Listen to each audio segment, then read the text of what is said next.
Shalom Bapak Ibu, kekasih-kekasih Kristus dimanapun Bapak Ibu berada, di luar kota, di Jakarta, di luar negeri sekalipun. Saya menyapa selamat tahun baru 2021. Semoga tahun ini adalah tahun yang penuh dengan pengharapan di dalam Kristus. Dan hari ini kita akan belajar bagaimana kita hidup di dalam satu pengharapan.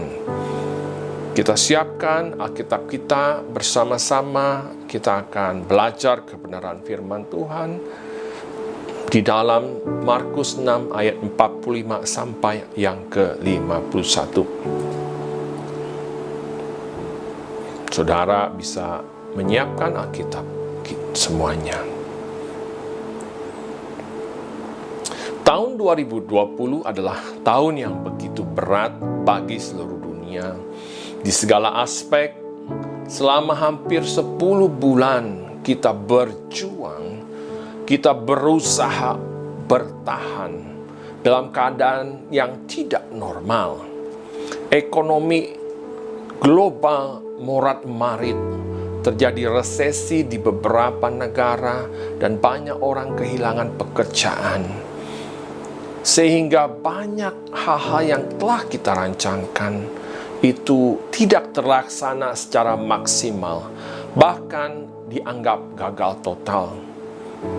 Apa yang telah kita rancangkan di tahun 2019 tidak sesuai dengan ekspektasi, dan hal itu terjadi di tahun 2020. Ekonomi terhenti perlahan, dan beberapa negara mengalami resesi yang begitu parah, sehingga untuk bangkit dari keterpurukan yang memerlukan suatu energi, tenaga, dan sinergi yang bersama-sama untuk membangun kembali ekonominya.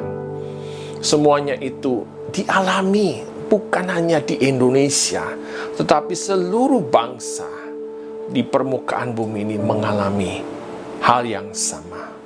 Lembaran baru di tahun 2021 masih menyisakan hal yang sama, dan negara harus pandai-pandai mengatasi semuanya ini. Pandemi COVID-19 masih berlangsung di tahun 2021. Entah kapan itu akan selesai. Badai itu masih bergelora. Bagaimana orang percaya menyikapi kehidupan di tahun 2021? Itu yang menjadi pertanyaan bagi kita semuanya. Dan Alkitab mengungkapkan, memberi jawaban bagi kita semuanya yang melangkah di tahun yang baru ini. Kita buka di dalam Markus 6 ayat yang ke-45. Saya bacakan buat kita semuanya. Sesudah itu Yesus segera memerintahkan murid-muridnya naik ke perahu dan berangkatlah lebih dulu ke seberang, ke Betsaida. Sementara itu ia menyuruh orang banyak pulang. Setelah ia berpisah dari mereka, ia pergi ke bukit untuk berdoa. Ketika hari sudah malam, perahu itu sudah di tengah danau, sedang Yesus tinggal sendirian di darat. Ketika ia melihat betapa payahnya mereka mendayung karena angin sakal, maka kira-kira jam 3 malam ia datang kepada mereka, berjalan di atas air, dan ia hendak melewati mereka. Ketika mereka melihat dia berjalan di atas air, mereka mengira bahwa ia adalah hantu, lalu berteriak-teriak. Sebab mereka semua melihat dia, dan mereka pun sangat terkejut. Tetapi segera ia berkata kepada mereka, "Tenanglah, aku ini, jangan takut." Lalu ia naik ke perahu, mendapatkan mereka, dan angin pun redalah. Mereka sangat tercengang dan bingung. Angin sakal yang terjadi di perahu pada saat mereka hendak pergi menemui Yesus di seberang danau, angin sakal ini menyebabkan air danau bergelora yang begitu dahsyatnya. Guncangan dari atas dan dari bawah sehingga kapal tidak bisa maju. Sehingga mereka dengan susah payah berusaha dengan sekuat tenaga untuk melewati badai tersebut. Kepanikan membuat para murid lupa dengan mujizat yang telah dilakukan Yesus saat Yesus memberi makan 5.000 orang. Kalau saudara membaca ayat di atasnya, setelah Yesus memberi makan 5.000 orang laki-laki, dan Yesus pergi ke seberang, dan murid-muridnya ingin berjumpa melalui lewat danau. Dan keadaan ini, pada saat mereka menemukan atau menjumpai badai angin sakal tersebut, kepanikan mereka sehingga mereka lupa apa yang telah dibuat Yesus bagi 5.000 orang. Mujizat yang diberikan saat itu membuat para murid itu tidak lagi ingat bahwa kuasa Tuhan mampu juga menolong mereka, tidak hanya memberi makan 5.000 orang, tetapi menolong di saat kapanpun keadaan terjadi. Bapak Ibu yang dikasihi Tuhan, kepanikan membuat para murid lupa dengan pertolongan Yesus pada badai yang sama. Di dalam Markus 4 ayat 35 sampai 41. Bukankah hal itu juga senantiasa ada bagi kita juga? Kita sering kali lupa akan begitu banyaknya pertolongan Tuhan di dalam setiap kehidupan kita, setiap kaki langkah kita. Tuhan telah menolongnya, badai sebesar apapun, dan Tuhan berkata, Immanuel, Tuhan menyertai kita. Seperti tema besar Natal tahun lalu, Immanuel tidak hanya berbicara tentang mujizat saja, Immanuel berbicara juga tentang dalam segala banyak hal atau segala aspek kehidupan. Dia Allah Immanuel yang menyertai di dalam setiap perjalanan kehidupan orang percaya. Saya katakan sekali lagi, kepanikan membuat para murid lupa dengan pertolongan Yesus pada badai yang sama di dalam Markus 4 ayat 35 sampai 41. Mari kita membaca supaya merefreshingkan pikiran kita atau mengingat kembali firman Tuhan tersebut. Saya bacakan buat kita semua. Pada hari itu, waktu hari sudah petang, Yesus berkata kepada mereka, marilah kita bertolak ke seberang. Mereka meninggalkan orang banyak itu, lalu bertolak dan membawa Yesus beserta dengan mereka dalam perahu di mana Yesus telah duduk, dan perahu-perahu lain juga menyertai dia. Lalu mengamuklah taufan yang sangat dahsyat, dan ombak menyembur masuk ke dalam perahu, sehingga perahu itu mulai penuh dengan air. Pada waktu itu Yesus sedang tidur di buritan di sebuah tilam. Maka murid-muridnya membangunkan dia dan berkata kepadanya, Guru, engkau tidak peduli kalau kita binasa. Ia pun bangun menghadap angin itu dan berkata kepada danau itu, diam, tenanglah. Lalu angin itu reda dan danau itu menjadi teduh sekali. Lalu ia berkata kepada mereka, mengapa kamu begitu takut? Mengapa kamu tidak percaya? Mereka menjadi sangat takut dan berkata seorang kepada yang lain, siapa gerangan orang ini sehingga angin dan danau pun taat kepadanya? Kepanikan membuat para murid tidak bisa membedakan kehadiran Tuhan atau hantu. Kalau saudara membaca Markus 6 tadi di atas, saya ulangi lagi, kepanikan membuat para murid tidak bisa membedakan kehadiran Tuhan atau hantu. Kepanikan membuat kita tidak menjadi tenang. Kepanikan membuat kita mengandalkan kemampuan sendiri. Dan kepanikan kita mempengaruhi orang di sekitar kita. Dan kepanikan menghabiskan energi yang lebih banyak. Mereka mendayung-dayung dengan sekuat tenaga, dengan segala kemampuan, dengan segala pengetahuan mereka untuk menghindari, untuk terluput dari badai angin sakal yang ada saat itu. Mereka begitu panik sehingga mereka melupakan bahwa kuasa Tuhan Yesus yang sama di dalam Markus 4 yang telah menghardik angin, diam dan tenanglah, itu begitu dilupakannya di dalam pikiran, di dalam hidup para murid-murid saat itu. Kepanikan membuat kita tidak menjadi tenang dan mengandalkan kemampuan diri sendiri. Dan orang-orang di sekitar kita pun menjadi panik. Kalau kita panik, maka tetangga atau orang sekitar kita menjadi panik.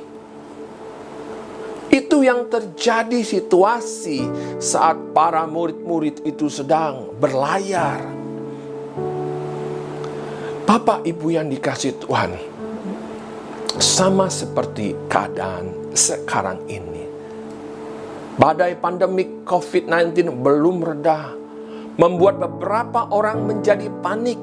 Bahkan orang percaya sekalipun menjadi panik.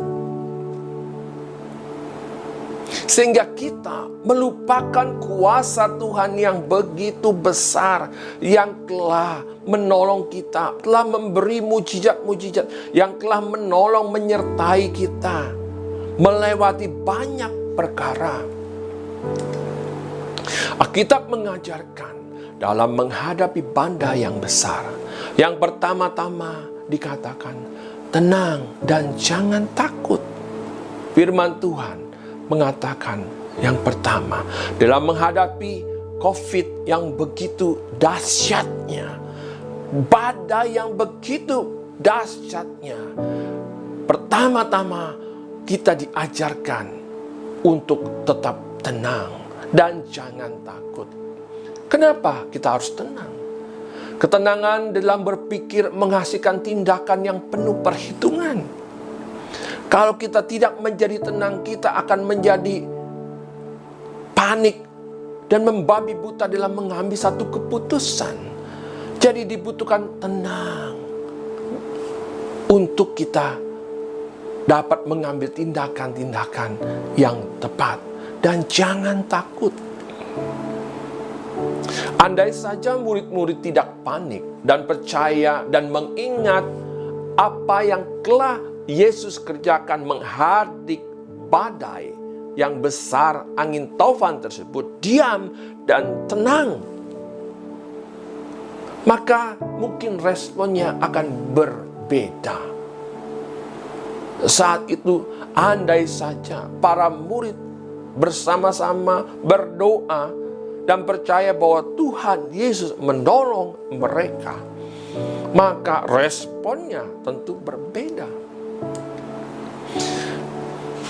Ketenangan berpikir menghasilkan perasaan yang kuat bahwa ada harapan di dalam Kristus dan percaya bahwa Dia pasti datang menolong. Yang kedua yang Alkitab ajarkan adalah biarkan Tuhan Yesus untuk naik dalam perahu dan memberi arahan-arahan hidup seluruhnya bagi kita semuanya. Di dalam segala kepanikan hidup ini, dalam menghadapi situasi yang begitu tidak menentu, COVID-19, kita tidak lagi membiarkan atau mengundang Yesus untuk datang masuk ke dalam perahu di dalam keluarga kita, di dalam hidup kita. Pastikan bahwa Yesus yang mengendalikan nahkoda perahu kita. Dia akan memberikan arahan-arahan. Di dalam tadi saya katakan tenang, maka kita dapat berpikir dengan tepat dan memberikan suatu tindakan-tindakan yang sesuai dengan kebenaran firman Tuhan. Saya ulangi lagi, yang kedua ialah biarkan Tuhan Yesus naik ke dalam perahu, dalam keluargamu, di dalam setiap aspek kehidupanmu, di dalam setiap bisnismu, di dalam setiap usahamu, rumah tanggamu yang mungkin mengalami badai juga akibat COVID-19 ini. Banyak keluarga-keluarga berantakan karena ekonomi morat-marit. Semua orang saling menyalahkan. Sebab itu yang terpenting adalah kalau badai ini ingin diredahkan, kalau kita ingin melalui dengan tenang, maka hendaknya kita mengundang dan membiarkan Yesus untuk naik ke dalam perahu. Dan Dia pasti akan memberi seluruh arahan-arahan hidup. Bapak, Ibu yang dikasihi Tuhan, sebab itu di dalam memasuki atau melangkah di tahun 2021, kita harus memiliki satu pengharapan yang kokoh. Firman Tuhan berkata bagi kita semua, sebab hidup kami adalah hidup karena percaya, bukan karena melihat. Iman kita menatap ke depan bersama dengan Tuhan. Mungkin kita dapat bertahan hidup beberapa waktu tanpa makan dan minum, tetapi kita tidak dapat hidup sedetik pun tanpa harapan di dalam Tuhan. Saya ulangi lagi, kita dapat bertahan hidup beberapa hari atau beberapa waktu tanpa makan dan minum, tetapi kita tidak dapat hidup sedetik pun tanpa harapan. Itulah tema di dalam memasuki tahun 2021 adalah tahun yang penuh dengan pengharapan bersama dengan Tuhan. Pengharapan itu yang membuat jiwa kita tetap hidup. Pengharapan bukanlah sesuatu yang kita pikirkan untuk masa depan. Pengharapan itu ya ada sekarang bersama dengan Tuhan.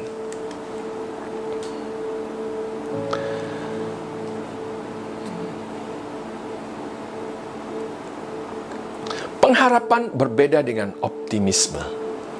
Kalau kita melihat, optimisme didefinisikan sebagai pengharapan individu yang mengharapkan kekuatan dari dalam diri sendiri. Namun dikatakan, saya ulangi lagi, optimisme adalah suatu harapan individu yang mengandalkan kekuatan diri sendiri. Namun pengharapan berbicara tentang teologi adalah mengandalkan di dalam Tuhan, memikirkan apa yang Tuhan dapat lakukan. Optimisme memang banyak dijumpai. Optimisme tidak menyatakan kejujuran di dalam realita atau kenyataan hidup. Kadangkala hanya untuk menghibur diri sendiri. Selalu melihat hal-hal positif walau kenyataannya buruk. Saya ulangi lagi, optimisme tidak menyatakan kejujuran di dalam realita atau kenyataan hidup. Dan selalu melihat hal-hal positif walaupun keadaan sekarang adalah keadaan yang begitu buruknya. Itu orang yang optimisme, yang mengandalkan kemampuan dirinya untuk dapat melalui dengan kekuatannya. Namun dikatakan pengharapan selalu jujur mengatakan keadaan. Keadaan memang buruk. Kondisi badai pandemik yang begitu masif memang sangat buruk. Itu harapan selalu melihat, memandang secara objektif. Memang keadaan memang buruk, tetapi Allah di dalam hidup kita sanggup menuntun, membawa kita melalui hal-hal yang buruk itu sekalipun. Itulah bedanya antara optimisme dengan pengharapan. Pengharapan mengandalkan kekuatannya datang daripada Tuhan. Namun optimisme mengharapkan kekuatan di dalam diri, di dalam kekuatan diri sendiri. Ada satu ayat yang berkata dalam 1 Petrus 1 ayat 21, oleh dialah kamu percaya kepada Allah, yang telah membangkitkan dia dari antara orang mati, dan yang telah memuliakannya, sehingga imanmu dan pengharapanmu tertuju kepada Allah. Kita bicara tentang pengharapan di dalam Kristus. Hope di dalam bahasa Yunaninya adalah mengharapkan yang terbaik, pertolongan dari Tuhan. Kita buka lagi dalam 1 Timotius 4 ayat yang ke-10. Itulah sebabnya kita berjeripaya dan berjuang, karena kita menaruh pengharapan kita kepada Allah yang hidup, Juru Selamat semua manusia, terutama mereka yang percaya. Karena kita menaruh pengharapan kita kepada Allah yang hidup. Apa itu pengharapan kepada Allah yang hidup? Yaitu menyerahkan segala situasi dalam keadaan yang begitu parahnya, supaya Tuhan yang menuntun di dalam tahun 2021 ini. Bapak Ibu yang dikasihi Tuhan, tema tahun 2021 adalah tahun yang penuh dengan pengharapan di dalam Tuhan. Supaya kita kembali lagi mengingat-ingat apa yang Tuhan telah kerjakan. Kalau dulu Dia telah menolong saya, kalau dulu Dia telah menyelamatkan saya, maka sekarang pun Dia pasti akan menuntun saya. Janjinya Immanuel, bahwa Tuhan menyertai kita dimanapun dan kapanpun berada. Sebab itu, kekasih-kekasih Kristus, apa yang telah saya sampaikan hari ini firman Tuhan, untuk kita tetap tenang dan percaya dalam menghadapi COVID yang terus ada. Kita tetap diajarkan untuk berharap kepada Tuhan, senantiasa berharap kepada Tuhan. Yang pertama tadi saya katakan, harusnya tenang. Menyikapi kondisi yang begitu galaunya, kita harus tetap tenang dan jangan takut. Seperti yang Tuhan ajarkan, tenang, aku ini, jangan takut. Aku ini Yesus, dan jangan takut. Menghadapi badai yang begitu besar sekalipun, yang mengancam jiwa kita, yang mengancam tubuh kita, yang mengancam nyawa kita sekalipun, tenang dan jangan takut. Itu respon yang cukup benar. Yang kedua yang saya ulangi lagi adalah, biarkan Tuhan Yesus naik ke dalam perahu hidup kita. Itulah harapan kita. Itulah pengharapan kita. Biarlah Yesus yang mengemudikan, yang menakodai kehidupan perahu kita. Bapak Ibu, saya teringat satu lagu yang mengatakan, ku dayung-dayung perahuku menuju ke seberang, melewati angin ribut dan gelombang yang besar, tapi perahuku tak pernah kandas, karena ku undang Yesus masuk ke dalam perahuku, sampai ku selamat tiba di seberang.